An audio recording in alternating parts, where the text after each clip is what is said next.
Bonjour, l'objectif de cette vidéo, c'est de montrer comment, à partir de données que l'on trouve sur Internet, en l'occurrence un site commercial, on peut étudier ces données dans un tableur. Donc pour la première phase, ça va consister à les récupérer en les scrapant. La deuxième phase, ça va consister à les travailler dans un tableur avec des tableaux croisés dynamiques. Donc voilà l'objectif de cette vidéo. Donc première étape, je vais sur le site du Bon Coin. J'ai pris celui-là, mais j'aurais pu en prendre un autre. Je vais faire une recherche sur l'immobilier dans la ville de Ponto Combo et je vais essayer de récupérer les données que j'obtiens. Donc, ces données sont le prix, le type de maison. L'intérêt du Bon Coin, c'est que ce n'est pas toujours renseigné de façon très propre. C'est-à-dire que des fois, les gens mettent F4 Standing Vieux Village. On ne sait pas ce que c'est, si c'est un appartement ou une maison. Alors que dans d'autres cas, ils mettent maison, dans d'autres, ils mettent pavillon. Voilà, c'est toute la difficulté avec là. Donc il va y avoir un traitement à faire. Donc, première étape, c'est le scrapping. Le scrapping, je l'ai installé Web Scrapper qui fonctionne avec le Chrome. Je le trouve dans les plus d'outils et outils de développement. Donc ça m'installe la barre avec le web scrapping ici. Donc je vais créer un euh, nouveau site à scraper, donc créer un sitemap. Je lui donne un nom, le Bon Coin. Je lui mets l'URL ici et je crée mon site. Maintenant, on va créer les sélecteurs. Alors, les sélecteurs, ça consiste à sélectionner ce que l'on veut capturer. Donc, ce qu'on veut capturer, en l'occurrence ici, ben, c'est le prix, hein, c'est le plus évident. Et puis, on veut sélectionner le type de maison. Donc, ici, maison 4 pièces, 78 mètres carrés, ici F4. Alors, c'est l'intérêt ou la partie qui va nous permettre de travailler le tableur, c'est le fait que chacun a rentré un petit peu ce qu'il voulait sur le Bon Coin, ce qui veut dire qu'on va devoir travailler des données qui sont sales, qui ne sont pas propres, et donc ça va un petit peu compliquer le travail au niveau du tableur. Mais alors on pourrait le faire au niveau de web scrapping. On va commencer comme ça et puis on va voir. Alors, on va ajouter un sélecteur. Alors, je vais le faire salement déjà, c'est-à-dire je vais faire ce qu'il ne faut pas faire. Je vais mettre le prix, et puis c'est un type texte, et puis donc voilà, je sélectionne le texte, puis je fais un select, je sélectionne. Donc je lui apprends que c'est le prix que je veux récupérer, donc voilà, il a bien compris. Je dis OK. Alors, il m'ouvre hein, parce que j'ai cliqué. Il y en a plusieurs, donc je clique sur plusieurs, mais dans la réalité, ça va me gêner tout à l'heure. Mais je vais mettre ça comme ça. Et puis, je sauve. On va vérifier tout de suite que ça marche. Donc voilà, on a bien les prix qui sont sélectionnés. Alors quel est le problème que ça va poser? C'est que je vais faire la même chose après avec le type, hein, c'est-à-dire maison F4 vieux village, etc. Et, mais à chaque fois, il va me faire une ligne. C'est-à-dire il va me faire une ligne pour F4 vieux village, une ligne pour le prix, une ligne pour F4 standing, une ligne pour le prix, etc. Et il ne va pas associer, les deux, ce qui veut dire que bah, je ne pourrais pas retrouver le prix du F4 Standing Vieux Village. Donc il faut créer un bloc, une sous-catégorie dans lequel je vais je placerai le prix et le type de... Donc au niveau de route, je vais créer, donc je vais ajouter un sélecteur que je vais appeler catégorie. Alors ça, il faut le mettre en minuscule, hein, mais il vous le dit si jamais ça ne marche pas. C'est un type, élément. Ce type élément, je vais le sélectionner. Donc là encore, je vais lui apprendre, voilà. Je vais lui apprendre le suivant, voilà. Et là, cette fois, il est multiple, hein. Donc il faudrait que je pense à les désélectionner multiples. Donc cette fois, il est multiple. OK. Donc je valide. Ah, il ne m'a pas validé le ah, j'ai fait une bêtise. Il faut que je clique ici. Ça m'ouvre une nouvelle fenêtre. C'est pas grave. Donc voilà, j'ai catégorie, et je sauve mon sélecteur. Donc le prix, lui, par contre, maintenant, je vais le rééditer et je vais dire qu'il n'est pas multiple et qu'en plus, il est le fils de catégorie. Et je sauve. Hein, il est à l'intérieur de catégorie. Donc d'abord, je sélectionne la catégorie, après, à l'intérieur de la catégorie, je vais faire le prix. Donc je viens dans catégorie, et dans catégorie, je vais mettre maintenant le type de sélecteur et je vais ajouter le type. Le type, c'est ça. Donc je vais lui donner comme titre type. Texte, je vais sélectionner, donc là je lui apprends ça, mais cette fois vous voyez que j'en sélectionne qu'un puisque je suis sous Donc, dans une catégorie, alors chaque fois que je clique, hein, ça me ouvre une fenêtre, c'est pas gênant. Donc là, j'en ai qu'un, il n'est pas multiple, il est enfant de catégorie, et voilà.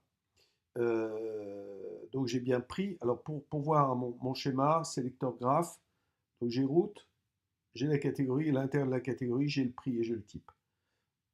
Donc voilà, ça c'est bien. Donc je reviens sur mes sélecteurs. Ici, multiple, j'ai bien mis non sur le prix, tout va bien. Donc normalement, ça devrait fonctionner. À un détail près, c'est que si vous descendez jusqu'en bas, vous vous apercevez que vous avez plusieurs pages. Alors pour résoudre ce problème de passage d'une page à une autre, nous allons ajouter un nouveau sélecteur et on va lui donner le nom de page. Ça va être un lien et on va lui sélectionner bien les pages en lui apprenant. Vous voyez, il a compris encore une fois. Donc il y en a plusieurs. Alors ça m'ouvre toujours cette quand je clique et on lui indique que c'est multiple. Alors cette page, elle va être pour que ça fonctionne, on va la mettre comme fille de catégorie, mais aussi comme fille de route. Voilà, on enregistre. Il faut aussi faire une petite modification sur catégorie. En fait, que vous compreniez bien ce qui se passe, ici, si vous regardez le graphe, vous arrivez sur vous rentrez dans la catégorie. Dans la catégorie, vous avez le prix, le type, et puis vous allez passer sur la page. Mais il faut que cette opération se renouvelle quand vous êtes sur la page suivante. Donc pour ça, on va modifier le catégorie, donc voilà, et la mettre, la catégorie, enfant de page. On sauve et on regarde le graphe. Donc on est route, on est à la catégorie, on va sur page. Sur page, on passe dans la catégorie, puis on revient et ainsi de suite. Quand on est sur page, on vient dans la catégorie, prix, page, etc. etc. Alors, tout est normalement bon maintenant. On est sur les sélecteurs. On pourrait regarder. La solution, c'est de lancer le scrap et puis regarder ce que ça va donner. Alors, je rappelle que l'objectif, alors ça va prendre un petit peu de temps. L'objectif, c'est cette phase de récupérer les données peut être faite en amont. Hein. Ce n'est pas obligatoirement un travail qu'on laisse faire aux élèves. Par contre, la partie qui va suivre, une fois que les données seront récupérées, travailler sur un tableur et puis traiter ces données. Les données qu'on va obtenir, vous allez le voir, ne sont pas spécialement propres, puisqu'on l'a vu, hein, certains sont des maisons, d'autres des pavillons, d'autres des... Donc là, il y aura un travail de remplacement, cherche-remplace, d'utiliser les fonctions pour pouvoir traiter, c'est-à-dire comparer le prix en fonction de la surface, du nombre de pièces, etc., etc. Donc voilà, je vous le disais, hein, ça prend un petit peu de temps parce qu'il y a quand même beaucoup de pages, mais on voit l'opération se réaliser. Donc une fois l'opération terminée, on va sur ici le bon coin, exporter les données comme un CSV, et puis on obtient, on peut les télécharger et les récupérer dans le tableur. Donc on va aller voir ce qui se passe, le tableur, voilà, il est sauvegardé ici. On va ouvrir avec LibreOffice. Et on a là, effectivement, le fichier CSV. Alors, le séparateur, c'est les virgules en l'occurrence. La tabulation ne sert pas, sert pas. Et puis, on a des lignes, des colonnes dont on verra qu'on peut se débarrasser. Hein. C'est les liens vers les pages. Donc, voilà, et on importe. Alors, une fois l'importation faite, la première chose à faire consiste à enlever les colonnes qui ne nous intéressent pas. Donc, la première, par exemple, ici, on la supprime. Mais ça ne va pas être la seule. La deuxième qui nous amène directement sur le lien, c'est-à-dire la page correspondante à l'annonce, on n'en a pas besoin, on va la supprimer de la même façon. En fait, il ne va pas nous rester grand-chose à la fin, il va nous rester juste les deux selects qu'on a fait, donc on supprime aussi ça, voilà. Alors quel est le problème que pose ce moyen de récupérer les données? Ben, c'est que ici, on n'a pas, dans la deuxième colonne, on n'a pas du tout séparé les champs. Donc c'est ce qu'il faudrait faire maintenant. Mais vous allez constater que les données sont assez sales, puisque vous voyez que là, il y a refait à neuf sur jardin. Quand vous allez séparer et mettre ça dans une seule cellule, en mettant comme séparateur l'espace, bien, vous aurez un nombre de colonnes en plus qui ne seront pas du tout alignées. Donc vous aurez la taille mais elle sera dans une autre colonne. Donc on va voir ça tout de suite. Donc ici dans données, on va faire un texte en colonne et on va lui dire de séparer. Donc ici le tabulateur, c'est plus la virgule, c'est l'espace. Donc il vous l'affiche, hein, vous voyez. Voilà. Comme j'ai pas d'autres colonnes à côté, à droite, c'est pas gênant, il n'y a pas de risque d'écrasement, mais si vous en aviez, il faudrait faire attention. Alors à partir de là, il serait tout à fait possible de traiter, hein, tout ça. Donc en remettant, difficile de faire autrement que ligne par ligne à la main, hein, puisqu'il n'y a pas vraiment de structure dans ce fichier, mais donc voilà le travail possible. Et certains vont me dire, oui, mais on aurait pu générer avec un tableur automatiquement le prix, le type, et puis le nombre de pièces et la surface, évidemment, hein, mais là, on est dans du concret, on est dans des choses que les gamins voient, ils savent, ils se rendent bien compte que c'est des choses qu'on n'a pas inventées, donc c'est plus pertinent. Là-dessus, on va essayer d'en sortir le prix moyen en fonction du nombre de pièces, prix, le prix en fonction de la surface, mais aussi on peut pousser un petit peu plus loin, c'est-à-dire c'est l'intérêt des données, hein, c'est de voir les questions, se poser des questions qu'on ne voit pas obligatoirement au premier coup d'œil. Par exemple, combien en impôts ça va rapporter à l'État et à la collectivité la vente de toutes ces maisons si elles se vendent la même année. On peut aussi voir le prix en fonction de la population et la recouper avec d'autres données qu'on récupérerait ailleurs sur l'open data pour, pour voir le type de, de ville et son niveau social en fonction du prix de l'immobilier. Revenons légèrement en arrière au moment du scrapping. Il aurait été possible d'obtenir des données beaucoup plus propres en utilisant les expressions régulières. Alors, je vais prendre un exemple simple. Par exemple, le prix, derrière le prix, tel qu'on le récupère, on a toute cette partie-là, c'est-à-dire l'euro derrière. On pourrait l'enlever pour que ça devienne tout de suite une valeur numérique. Donc, pour ça, on va dans regex et on va taper, alors, euh, ce qu'on veut, c'est un chiffre, hein, donc de 0 à 9, qui est suivi d'un espace, donc S, et puis ici ça se reproduit plusieurs fois, puisque ça boucle, hein, on a 0, etc., etc. Donc on ferme avec une parenthèse, on enregistre, et on regarde ce que ça donne. Alors, data, preview, et là regardez, on a des chiffres, et ça sera exclusivement du numérique, alors que dans l'autre cas, on importait des données, du texte, et non pas une valeur numérique. Alors continuons comme ça. Cette fois, on veut récupérer juste ce à quoi on a affaire, c'est-à-dire une maison, un studio, un appartement. Alors on va modifier le type, hein. Le type, je vous rappelle, dans la version précédente, dans la première version du scrapper, elle récupérait l'ensemble, c'est-à-dire elle récupérait studio, 34 mètres carrés, ponto, etc. Là, on va faire autrement. On va récupérer juste maison, studio ou appartement. Donc pour ça, c'est sur le type qu'on va intervenir. Donc on va rajouter une expression régulière. Donc ça commence par, commence par ça commence par des lettres uniquement, hein, donc il n'y a pas de chiffre, il n'y a pas d'espace, et ça se reproduit plusieurs fois. Donc en essayant ça, donc voilà, allons-y, on teste. Vous voyez, les expressions régulières, c'est quand même extrêmement puissant. On récupère juste maison, pavillon, F4, ça devrait pas, c'est un peu ambigu. Voilà, hein, donc là, on aura une colonne où on n'aura que appartement, pavillon, maison, etc. Ce sera beaucoup plus facile à traiter. Donc continuons à créer nos différents champs. Donc ici, il va nous falloir récupérer le nombre de pièces, hein. Donc en l'occurrence, le nombre de pièces, le premier, on n'en a pas. Celui-là, c'est 5 pièces. Celui-là, c'est pareil, on n'en a pas, mais c'est un studio, donc on le sait. 4 pièces, etc. Regardez, 3 pièces, 6. Donc il faut récupérer un chiffre, un espace et puis pièce. Donc on va ajouter un nouveau sélecteur. Donc on va l'appeler nombre pièces. c'est un champ, en l'occurrence, ça sera un champ texte.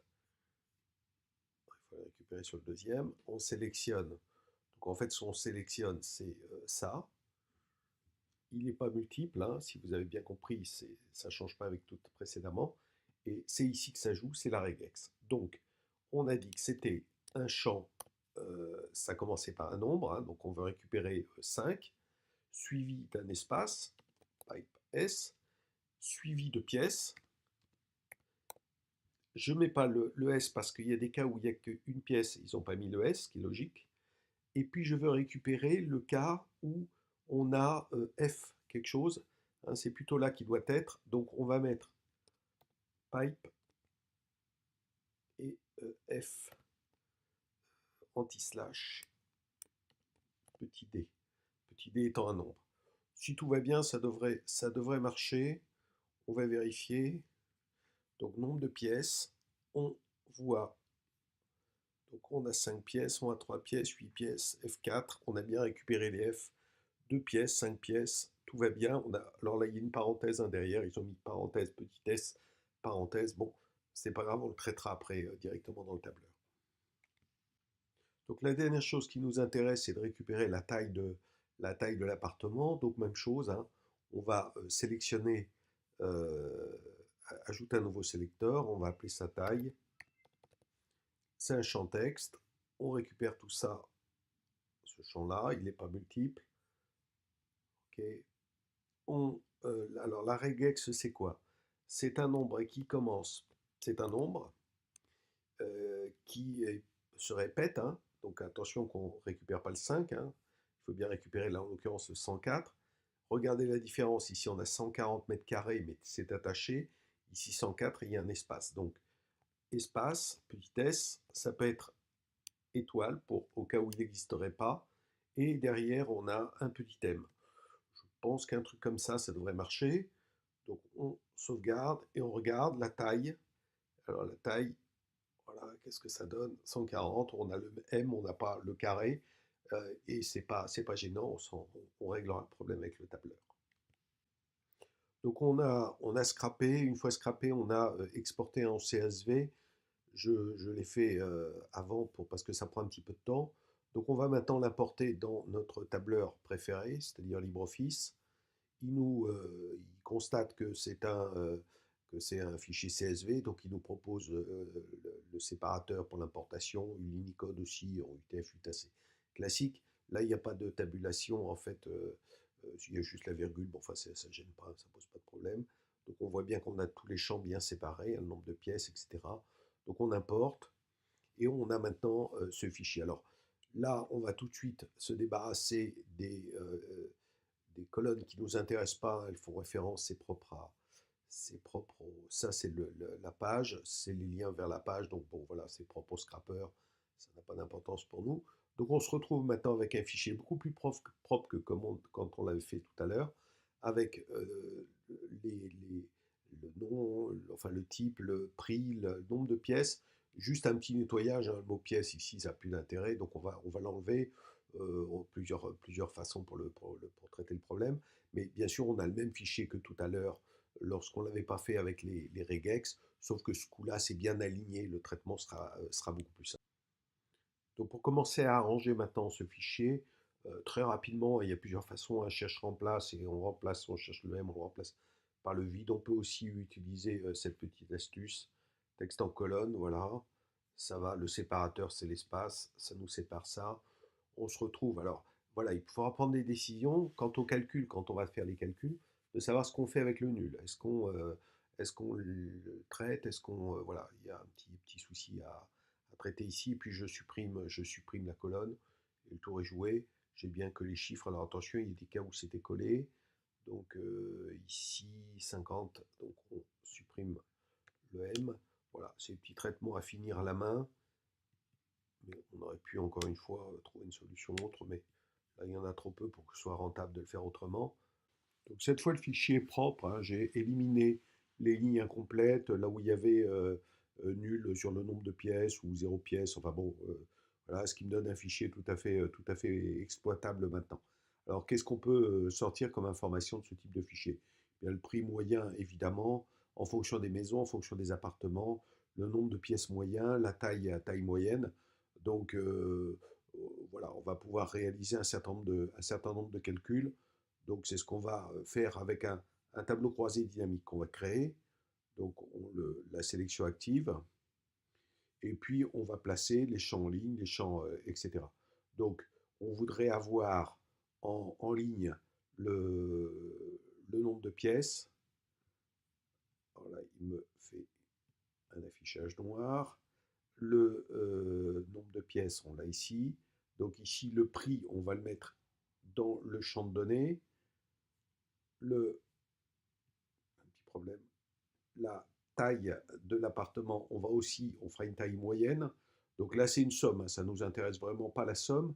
Donc on va modifier, donc on va mettre une moyenne pour, et puis on va mettre pour la taille, on va mettre la moyenne aussi. On pourrait évidemment calculer le nombre, etc., de types d'appartements en fonction à vendre, en fonction du nombre.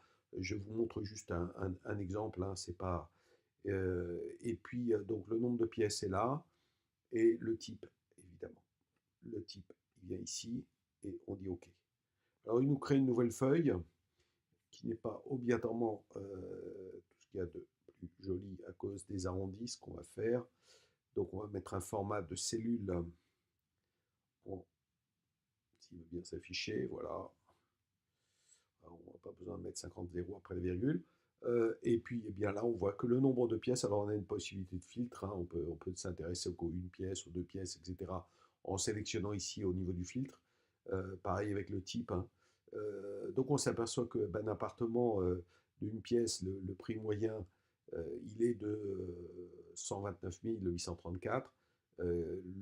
La taille moyenne, elle est de 30 mètres carrés, etc. Alors on peut autour de ça faire plein de choses et créer d'autres calculs, hein. Le but c'était de vous montrer comment récupérer des données et les exploiter. Là, ici, il y a plein d'autres choses qu'on peut essayer de calculer. Par exemple, la taxe, si on pose une évolution sur le prix de 2% par an, de combien sera le prix dans 10 ans, enfin, etc., etc. À vous d'avoir de l'imagination. On peut le faire avec d'autres sites que Le Bon Coin. Je vous ai montré la technique sur Le Bon Coin. Elle va marcher avec Darty, elle va marcher avec, je ne sais pas, tous les sites commerciaux qu'on trouve sur Internet. Voilà, je vous remercie.